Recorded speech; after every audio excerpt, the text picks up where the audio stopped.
உங்களின் இல்லங்களையும் வாழ்வையும் இனிதே ஒளிமயமாக்கிட ஜிடி ராயலின் தீப்பெட்டிகள். தரமானது, பாதுகாப்பானது. எட்டு சுவைகளில் கொண்டாடத்தான் ராயல் ஸ்குவாஷ் இருக்குது நம்மோடத்தான். சாணக்கியா நேயர்களுக்கு வணக்கம். இப்போ சமீபத்தில் டிஎன்பிஎஸ்சியில் பார்த்திங்கன்னா ஒரு மிகப்பெரிய ஒரு குளறுபடி நடந்திருக்கிறது. வழக்கமாக பார்த்திங்கன்னா அந்த கேள்வித்தாளை கொண்டு போகிற விதத்தில் இல்லை கொஷின் கேட்குற விதத்தில் குளறுபடிகள் நடப்பது வழக்கமாக டிஎன்பிஎஸ்சியில் நடப்பு இயல்பு தான் அப்படிங்கிற ஒரு நிலைமையாக ஆகி போயிடுச்சு. இப்போ முதன்முறையாக ஹால் டிக்கெட்டிலே குளறுபடி நடந்திருக்கிறது. பல தேர்வர்கள் போராட்டம் நடத்தும் அளவிற்கு சென்றிருக்கிறது.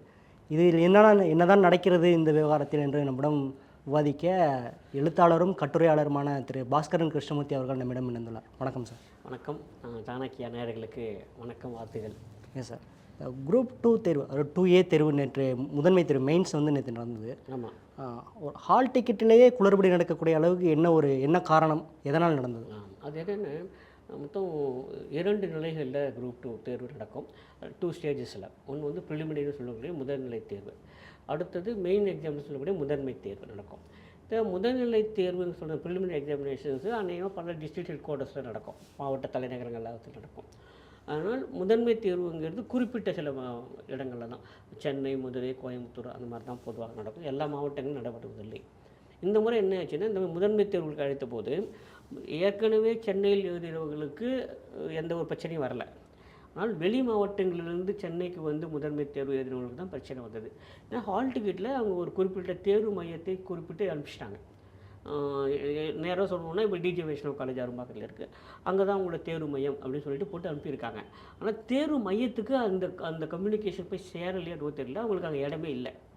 ஸோ சென்னையில் ஏற்கனவே எழுதியவர்களுக்கான இடம் இருந்தது, வெளி மாவட்டத்திலேருந்து சென்னைக்கு எழுதியவர்களுக்கு ஹால் டிக்கெட்டில் தான் இடம் இருந்தது, ஹாலில் இடம் இல்லை. அதுவும் பெரிய பிரச்சனை ஆகிடுச்சு. அதுக்கப்புறம் அவங்களுக்கு நிறைய பேர் காலையில் 8 மணிக்கே வந்துட்டாங்க தேர்வு மையத்தை. வெளியூர்லேருந்து வரவங்கன்னா ராத்திரியாக வந்துட்டு காலையில் ரெடி ஆகிட்டு சேர்த்துட்டாங்க. அப்போது இருந்தே இந்த பிரச்சனை நீடித்து கொண்டிருந்தது. ஏன்னா உள்ளே போக முடியல, ஆனால் அங்கே வெளியே நார்மலாக வச்சுருப்பாங்க இல்லையா, எந்தெந்த ஹாலில் யாராக இருப்பாங்க, நேம்ஸ்லாம் பார்த்தா இவங்களோட பேர்கள் அதில் இல்லை, விடுபட்டு போயிருக்கு. அங்கே கேட்டால் யாருக்கும் பதில் சொல்ல தெரியல. அப்புறம் பார்க்கலாம் நேரமாக அந்த எண்ணிக்கை அதிகமாகி கொண்டே போயிட்டு என்னென்ன கிட்டத்தட்ட ஒரு 600 பேருக்கு அங்கே கொடுத்துருக்காங்க அப்படின்னா ஒரு 200 பேருக்கு தான் இடம் இருக்குது, 400 பேருக்கு இடம் இல்லை. அந்த மாதிரி ஆகிடுச்சு. அதுக்கப்புறம் வேறு எங்கேயும் கொண்டு போய் விடுறதுக்கும் அதுக்கு அந்த நேரத்துக்கு எந்த ஒரு மாற்று ஏற்பாடு செய்வதற்கும் வழி இல்லை, நேரம் இல்லை. ஆனால் தேர்வு ஆரம்பிச்சிடுச்சு. தேர்வு ஆரம்பிச்சிட்டாங்க நிறைய பேர். பல இடங்களில் பார்த்தீங்கன்னா, இப்போ எக்ஸாம்பிள் திருப்பூரில் சொன்னோம்னா எக்ஸாம் முடிகிறதுக்கு ஒரு கால் மணி நேரத்துக்கு முன்னாடி தான் அனௌன்ஸ்மெண்ட்டே பண்ணியிருக்காங்க, இந்த மாதிரி கேன்சல் ஆகிடுச்சுன்னு சொல்லி. ஆமாம், அதுதான் சொல்கிறேன். இது சுதந்திர இந்தியாவில் போட்டித் தேர்வு வரலாற்றில் இது மாதிரியான குளறுபடி நடந்ததில்லை. சரிங்களா? இது ஒரு மாதிரியாக நமக்கே ரொம்பவும் ஒரு தர்ம சங்கடமான ஒரு நிலைமை ஏற்படுத்தியிருக்கிறது.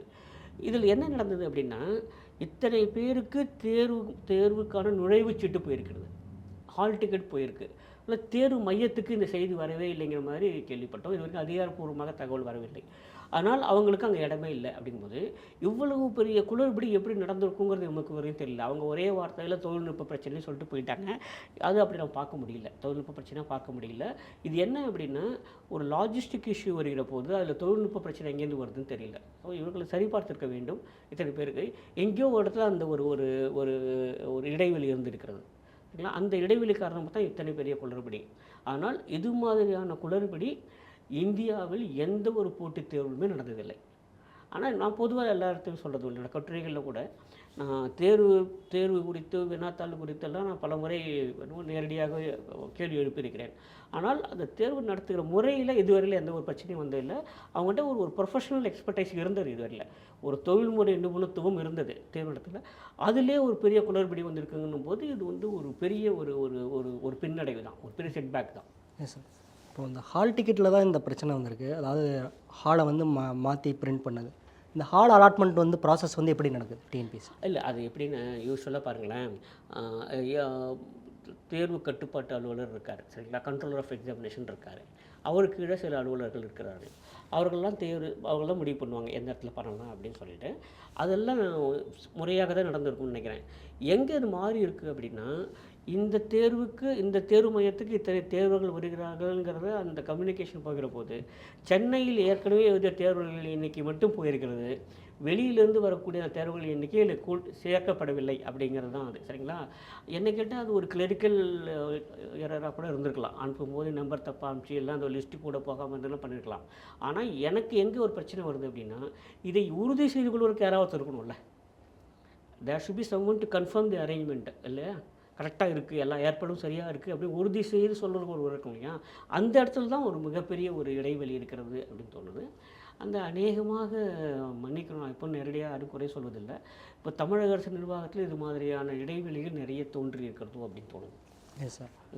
இப்போ டிஎன்பிசியில் பர்டிகுலராக பார்த்தீங்கன்னா சென்ற ஒரு 7-8 ஆண்டுகளாகவே பார்த்தீங்கன்னா, இப்போ 2019 அந்த குரூப் 4 தேர்வில் ஒரு மிகப்பெரிய ஒரே சென்டரில் 40 பேர் அப்படின்னு முறைகின்றது. இப்போ 2025 பார்த்தீங்கன்னா அதே குரூப் 4 தேர்வில் கொஷின் பேப்பரை வந்து ப்ரைவேட் பஸ்ஸில் கொண்டு போனாங்க, ஒயிட் ஷீட்லாம் வச்சு. அந்த ஒரு பிரச்சனை வருது. அதுக்கு முந்தின வருஷம் வந்து அரசு உதவி வழக்கறிஞர் தேர்வில் கணினி வழி தேர்வு அது. அதில் வந்து மதுரையில் வந்து ஒரு சென்டரில் மிகப்பெரிய அளவில் சரியான வேலை செய்யலை, அது ஒரு குளறுபடி நடந்தது. பட் தொடர்ச்சியாக குளறுபடி நடப்பதுக்கு என்ன காரணம்? ஆமாம், நீங்கள் சொன்ன அந்த குளறுபடியை இன்னும் 2 சேர்த்தே ஆகணும். குறிப்பாக மிக முக்கியமான வந்து 2022 இதே குரூப் 2 மெயின் எக்ஸாமினேஷனில் எல்லாருக்கும் ஆன்சர் ஷீட் கொடுத்து எழுத ஆரம்பிச்சுட்டு அப்புறம் அந்த ஆன்சர் ஷீட்டை திரும்பி வாங்கி அப்புறம் திரும்ப தேர்வுகளுக்கு மாற்றி கொடுத்தாங்க. ஏன்னா அந்த முறை என்ன ஆயிடுச்சுன்னா, எக்ஸாமினேஷன் அவங்க எழுதுகிற அந்த ஆன்சர் ஷீட்லேயே அவங்களுடைய ரோல் நம்பரும் போட்டு பிரிண்ட் பண்ணி கொடுத்துருக்காங்க. அது அங்கே இருக்கக்கூடிய அந்த இன்விஜிலேட்டருக்கு அதை சொல்லவே இல்லை அவங்க. அதனால் என்ன ஆயிடுச்சுன்னா, எல்லாருக்கும் ரேண்டமாக கொடுத்துட்டாங்க ஆன்சர் ஷீட்டு. அப்புறம் தான் அவங்களுக்கு நியூஸ் வருது, அவங்களோட ரோல் நம்பர் போட்டே ஆன்சர் ஷீட் இருக்குது, அதை தான் அவங்க எழுதணும் அப்படின்னு. அதுக்கவே அவங்க பதில் கொடுக்க ஆரம்பிச்சிட்டாங்க. அதுக்கப்புறம் அதை வாங்கி ரீடிஸ்ட்ரிபியூட் பண்ணுறாங்க. அப்போது அவர் ஏற்கனவே ஆன்சர் பண்ணது இருக்கு இல்லையா, அது சரியாகவோ தவறாகவோ அது வேறு ஒருத்தர் ஆன்சர் பண்ணது இவர் அதுலேருந்து தொடர்றாரு. இது என்னோடய கட்டுரையில் தொடர்ந்து எழுதினேன். இது தொடர்பாக 2-3 கட்டுரைகள் அடுத்தடுத்த நாட்களில் ஒரு பிரபலமான தரமான நாளிதழில் எழுதினேன். அப்போ நான் கேள்வி கேட்டேன், இது ஒரு இம்ப்ரெஷனேஷன் ஆகாதா, இது ஒரு ஆள்மாறாட்டம் ஆகாதா? என்னுடைய ஆன்சர் ஷீட்டில் வேற ஒருத்தரோட ஆன்சர் இருக்குது, அதுக்கும் ஆள்மாறாட்டம் தான் அர்த்தம். அப்போ ஒட்டுமொத்தமாக அது வந்து ரத்து செய்திருக்கணும் வேண்டுமே அப்படின்னு சொன்னேன். யாருமே அது பெருசாக எடுத்துக்கல. அதுக்கு ரிசல்ட்டும் போட்டாங்க. ஆனால் இது வரைக்கும் நியமன ஆணை வழங்கப்பட்டதா அனுமதி தெரியல. ஏன்னா இவங்களுக்கு வந்து தேர்வு நடத்துவதற்கும் அதுக்கப்புறம் அதற்கான முடிவு வெளியிடுவதற்கும் அப்புறம் நியமன ஆணை வெளியிடுவதற்கும் இடையில் மிகப்பெரிய கால இடைவெளி இருக்கிறது. சரிங்களா? அதனால் ஒரு முழுமையாக அத்தனை பேருக்கு நியமனம் நடைபெற்றா தெரியவில்லை. அதில் ஒரு மிகப்பெரிய தவறு நடந்தது, மிகப்பெரிய குளறுபடி நடந்தது. அடுத்ததாக இப்போ நடைபெற்ற இதுவும் குரூப் 2 மெயின் எக்ஸாமினேஷன் தான் இது நடைபெற்றிருக்கிறது. அப்போ நீங்கள் சொன்ன மாதிரி தான் பேருந்தில் போகிற போது நடந்தது. அப்புறம் வினாக்கள் வெளியே கசிவது அப்படிங்கிறது. அது இல்லாமல் சில ஊழல் முறைகேடு குற்றச்சாட்டுகள். சரிங்களா? நான் குற்றச்சாட்டுகளோடு நிறுத்திக்கிறேன். ஏன்னா அதுக்கு நமக்கு ஆதாரப்பூர்வமாக தகவல் இல்லை. ஆனாலும் தொடர்ந்து குற்றச்சாட்டுகள் முன்வைக்கப்படுகின்றன. இவ்வளவுக்கு என்ன காரணம் அப்படின்னா, ஏதோ ஒரு இடத்துல அந்த தேர்வு ஆணையத்தை நடத்துவர்களுக்கு இருக்கக்கூடிய ஒரு தெளிவின்மை தான் காரணம்.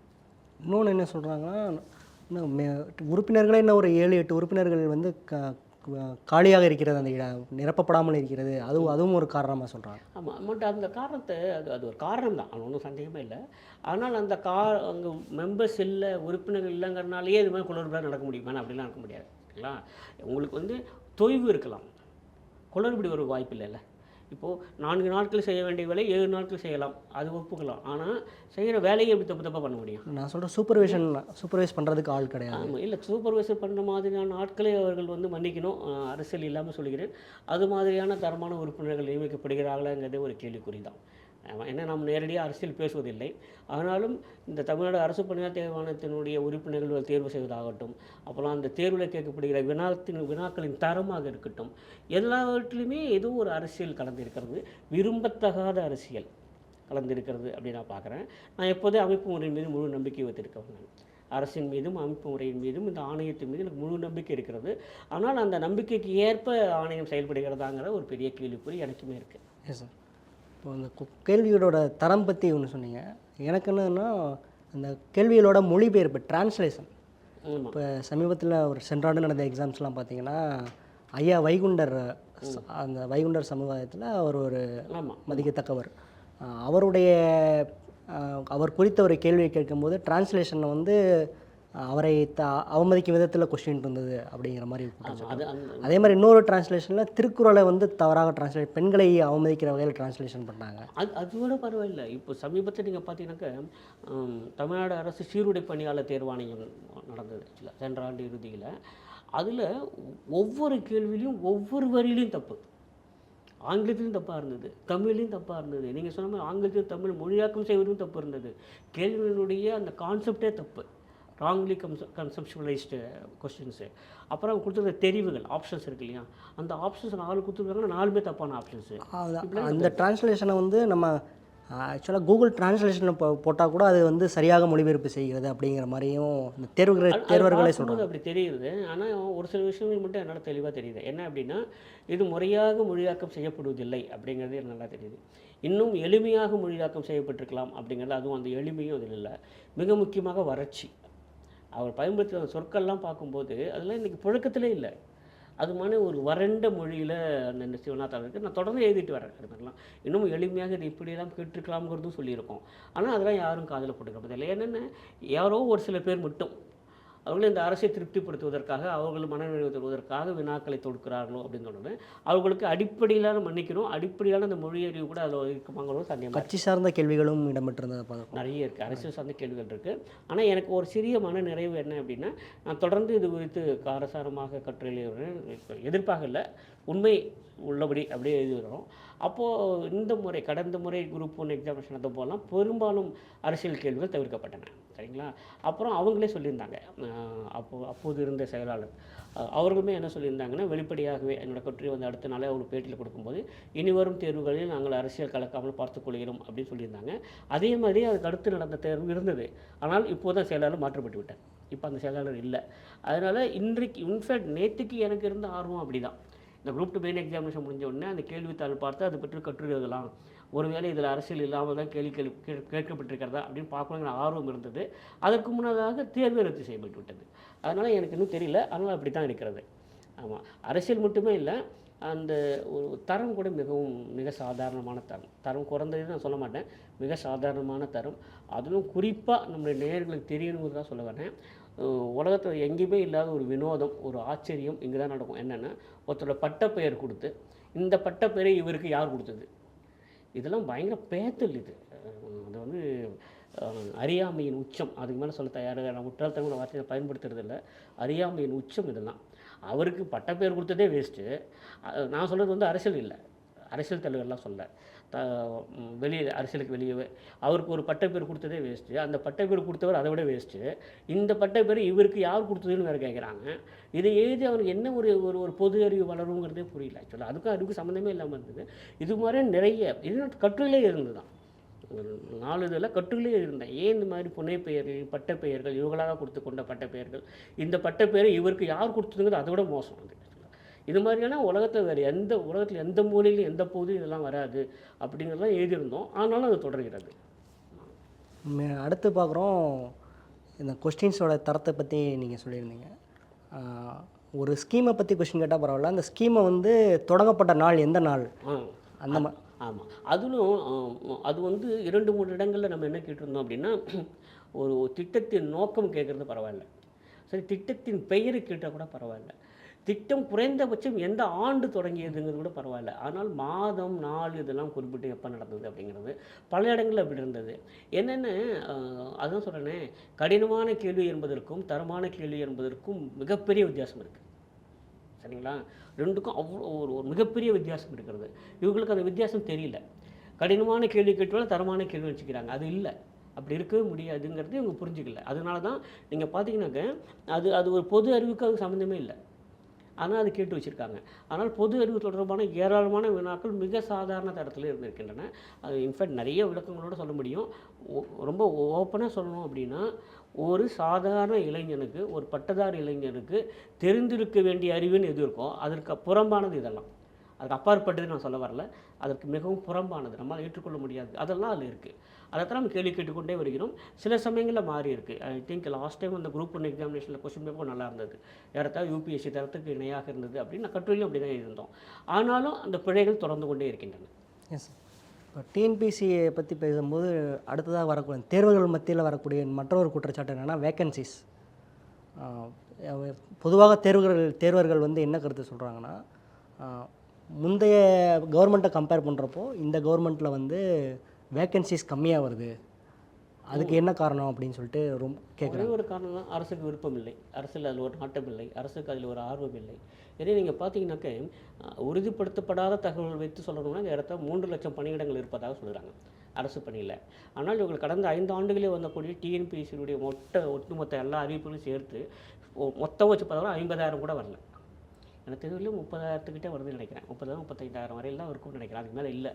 ஆனால் இவர்கள் ஏற்கனவே ஏராளமான பணியிடங்கள் நிரப்பியதாக சொல்லி கொண்டு இருக்கிறார்கள். அது எப்படி வந்ததுன்னு தெரியல. அதுக்கு மேலே போனால் அது அரசியல் ஆகிடும். ஆனால் முழுக்க முழுக்க இளைஞர் வேலைவாய்ப்புங்கிற அந்த ஒரு தளத்திலிருந்து மட்டுமே பார்க்கிற போது இளைஞர்களுக்கு வேலைவாய்ப்புகள் தேவையான அளவுக்கு வழங்கப்படவில்லைங்கிறது தான் உண்மை. அதே மாதிரி டிஎன்பிஎஸ்சியில் அதில் ஒரு குறிப்பிட்ட விதிமுறை இருக்கிறது. நான் தொடர்ந்து ஒவ்வொரு முறையும் சொல்லிட்டு வரேன். அந்த விதிமுறை நேரடியாக சொல்லிடுறாங்க. ஒரு ரூல் இருக்குது அதில். டிஎன்பிஎஸ்சி ரூல்ஸ் எடுத்து பார்த்தீங்கன்னாக்கா, நீங்கள் டிஎன்பிஎஸ்சி அந்த தேர்வுக்கான அறிவிக்கையை வெளியிடுறீங்களா, அறிவிக்கைனா நோட்டிஃபிகேஷன். அந்த நோட்டிஃபிகேஷன் வெளியிடுற போது தோராயமான எத்தனை பணியிடங்கள் காலியாக இருக்கின்றன, எவ்வளோ என்ன பண்ணிட்டோன்னா அதை கொடுக்கணும்.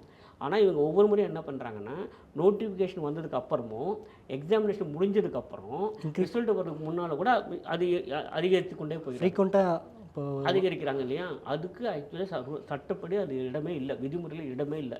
ஏன்னா தோராயமான அந்த கணக்கீடுங்கிறது முதல்ல சொல்லணும் அப்படின்னு சொல்லியிருக்கு.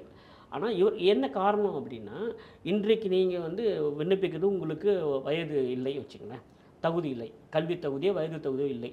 அடுத்த மாதம் உங்களுக்கு அந்த கல்வி தகுதியோ வயது தகுதியோ வருகிறேன்னு வச்சுங்களேன். அப்போ வரக்கூடிய பணியிடங்கள் எண்ணிக்கைக்கு என்னால் இப்போ விண்ணப்பிக்க முடியாமல் போகுது இல்லை, என்னுடைய வாய்ப்பு பறிக்கப்படுகிறது இல்லை. அது இவங்க ஏன் புரிஞ்சிக்க மாட்டேங்கிறாங்க தெரியல. நீங்கள் பார்த்தீங்கன்னாக்க ஏறத்தாழ ஒரு 6,000 பணியிடங்கள்னு சொல்லுவாங்க. ஆனால் முடிக்கும் போது நாங்கள் 9,000 பணியிடங்கள் அப்படின்னு சொல்கிறாங்க.